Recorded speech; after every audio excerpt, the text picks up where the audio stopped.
Hello, અમદાવાદમાં તમારા માટે જે ફેરેલાલની સેન્ડવિચ લઈને આવી ગયો છું. તમે અહીં જોઈ શકો છો કે અહીંયા આગળ ફેરેલાલની સેન્ડવિચ બાકી બહુ જ દૂર દૂરથી લોકો અહીંયા આગળ ખાવા માટે આવે છે અને ફેરેલાલની સેન્ડવિચ બહુ જ વખણાય છે. અને બાકી શું ફેરેલાલ અહીંયા આગળ બનાવે છે બાકી તો આપણા અમદાવાદની અંદર કેટલા લોકો અહીંયા આગળ ફેરેલાલની સેન્ડવિચ ખાધી છે કમેન્ટમાં મને કમેન્ટ કરીને કહેવાનું ભૂલશો નહીં, જેથી કરીને મને ખબર પડે કે અહીંયા ફેરેલાલની સેન્ડવિચ કેટલી વખણાય છે અને કેટલી જૂના અને જાણીતા અહીંયા ફેરેલાલ સેન્ડવિચવાળા છે.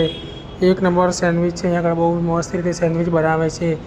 તમે અંદર જોઈ શકો છો કે જો તમારી સામે આ કેટલી મસ્ત રીતે સેન્ડવિચ બનાવી રહ્યા છે અને બહુ દૂર દૂરથી અહીંયા આગળ પબ્લિક ખાવા માટે આવે છે. શું બાકી ફેરેલાલની સેન્ડવિચ છે અહીંયા આગળ. એ સિવાય બી આગળ વડાપાવ, દાબેલી, પફ, મસ્કાબન એ સિવાય બી ઘણી બધી આઈટમો આગળ મળે છે.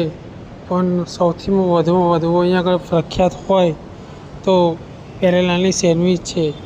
એક નંબર ફેરેલાલની સેન્ડવિચ આગળ મળે છે અને લોકેશન પણ બહુ મસ્ત છે, જે લાસ્ટમાં હું તમને સમજાવી દઈશ. તો જેટલા પણ અહીં અમદાવાદી આગળ ફેરેલાલની સેન્ડવિચ ખાધી હોય એ કમેન્ટ કરવાનું ભૂલશો નહીં, જેથી કરીને મને પણ ખબર પડે કે અહીં આગળ ફેરેલાલની સેન્ડવિચ કોને કોને ખાધી છે.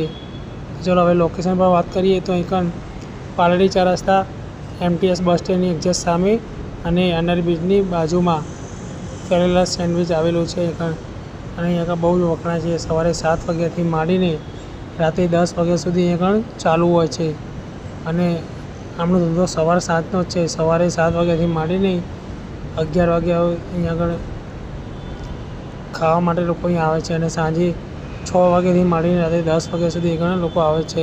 બપોરે હોય છે પણ એટલું બધું નથી હોતું. બપોરના ટાઈમે ત્યાં ગયો હતો અને મેં સેન્ડવિચ ખાધી હતી. મને બાકી એક નંબર